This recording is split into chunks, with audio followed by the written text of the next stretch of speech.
Hi there, hi everyone. Today I would like to talk to you about my catch up with a colleague from many years ago. And we were talking about how I left the corporate and then shortly after he also left the same company. And we were talking about how we are now living our lives uh, with regards to fulfillment. So in the past, we were very busy. He worked even, longer tenure. So we're very busy. However, we were not really feeling that we are accomplishing that much because it was just busy. It was always sort of reacting to other people and people getting on your agenda and like the day after day after day, week after week, month after month. It's all sort of like going through your hands. The time disappears and then maybe vacation comes up and then you wait for another vacation. And right now, this life is such a different quality of life. First of all, I was telling my sort of story and experience of it is that I really have freedom. I do feel free because of the people I work with. There is not one person in my surroundings that I wouldn't want to work with. So there is no one that I would be like, ugh, I have a meeting with this person, right? Or, oh, this person wants something. I have none of that. Whereas when I was working for someone else and it wasn't aligned, I had plenty of people like that. I had to adjust, and you can argue that this is great, but honestly, it's draining, right? It's energy draining. Right now, I work with people that I choose to work with, that I consciously choose as my business partners, as my clients, as my team members, and we collaborate. We create something together, whether it's a relationship with my clients and we work on their life, whether it's business collaboration. We have visions that align and we collaborate together to get towards that. Whereas in the corporate often the vision is sort of somewhere up there, people don't really feel connected to it and people pull in each other's directions. Often personal gains are involved, so there's such a difference overall of whether you do the things you love, and you could work for someone and have that, but it would have to be aligned, right? You would need to really feel that the culture of the place is aligned and you believe exactly in that vision and it's sustainable for you and the growth is there.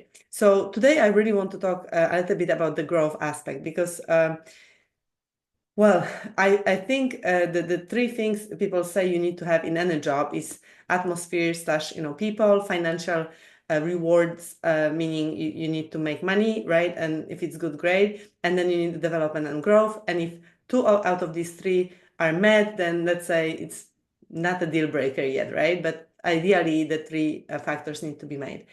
And I thought about it because in the past, I would lean on other people to help me grow, to create my growth. I wouldn't really understand that I can create my own development and growth until the last year of my corporate when I actually did. And then I left and then everything changed after that. So what I mean by that though is taking responsibility of my own growth and my own development, because then opportunities will arise according to what I really pre-decide, right? Versus I'm sort of lost and I don't know, and I am sort of trusting or counting that other people will tell me what I should be doing, right? That was me in the past. And when I talk about growth, many people would say that they will grow later, or that they're growing, but they really know that they're not really growing that much. They may have sort of some level of growth. I often talk to people and I ask them, how much potential are you using right now, percentage wise? And they tell me, it's between 30% to 60% tops, right? And I'm thinking, so look, your potential right now that you're aware of right now, it's underused, underutilized. And that creates frustration. That creates lack of fulfillment because we know that we can be so much more. And by the way, we sort of adjust our behavior to that and we uh, adjust our self-esteem, unfortunately, to that, right? Because we lower that. So imagine the 100% is just 100%, but the growth is 110%, 120%. It's more, right? A growth is when you go out of your comfort zone, when you don't know yet how to do it. You need to go out of that zone, right? So I remember in my previous company, there was this one boss that I had. I actually talked about her on also openly. She totally pushed me out of my comfort zone. She asked me to deliver like a keynote to the leadership at the leadership conference to all the leaders in the whole company, right? About perspective, from the global sort of location going into US based locations and everyone around the world. And this was really like I was, shitting my pants. That was so much out of my comfort zone. And I remember that very clearly. And maybe a couple of more events like that throughout 5.5 years in my career in that company. So you can imagine that when you look back, when you were growing really much versus what was just a little bit maybe of stretch or not much even, right? So I'm talking about that because uh, in general, we don't really want to grow that much because we have our self-sabotaging behaviors and we are scared of growth, but because what if I fail? What if I don't know? What if I don't know how to do it in the end? I will look bad, I will be humiliated. There are all these fears. But think about it, this one thing. If you're not growing, what does it really cost you? Think about what does it really cost you when you don't grow and you stay where you are, stuck, but you're not at the same level all the time. Over time, you're going to go down because over time you will be even less inspired because the 60% or the 50% go down to 49, 48, 40, and it will go down and down and down because, this is how it goes. If you don't grow, you slowly die and you shrink back, right?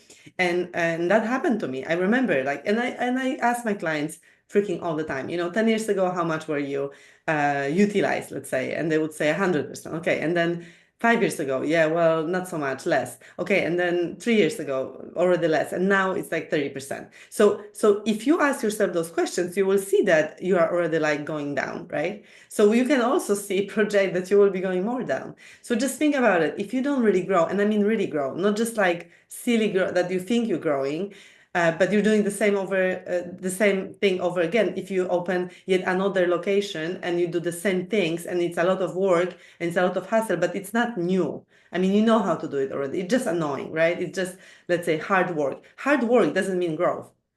Growth means you're doing something you haven't done before. Growth means you're doing something you don't know how to do. Growth means you really have to think about it. You have a challenge. That's growth.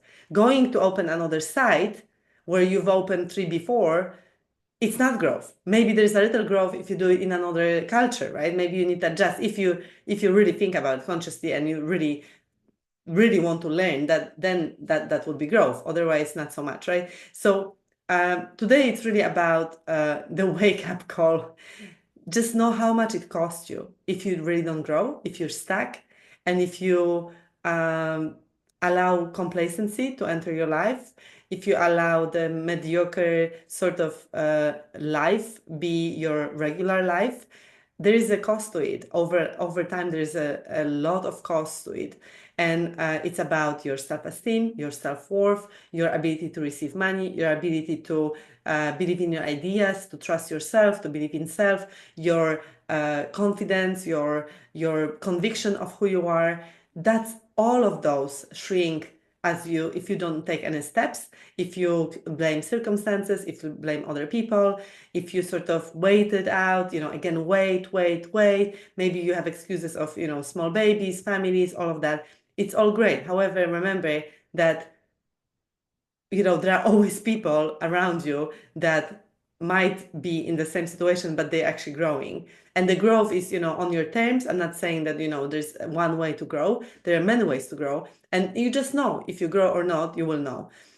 So if you're not growing, if you're stuck, please don't underestimate it. The impact it has on you, the negative impact it has on you is quite significant, and it will show up later on. And it can be showing up as a disease. It can be showing up as a mental struggle, as just lack of lack of confidence and more worries and doubts about the future. So I don't mean to be a Debbie Downer today, but I thought this would be quite important. And if you do feel that you are ready to grow, you want to change your mindset, you do believe that thoughts create your reality, and you would like to elevate your thoughts and the way you think and your mindset, we are now welcoming new clients into our Growth Academy program. So you can check out, the page on our sites, or direct message me, and I'll be happy to share it with you. Thank you so much, and I see you next time. Bye.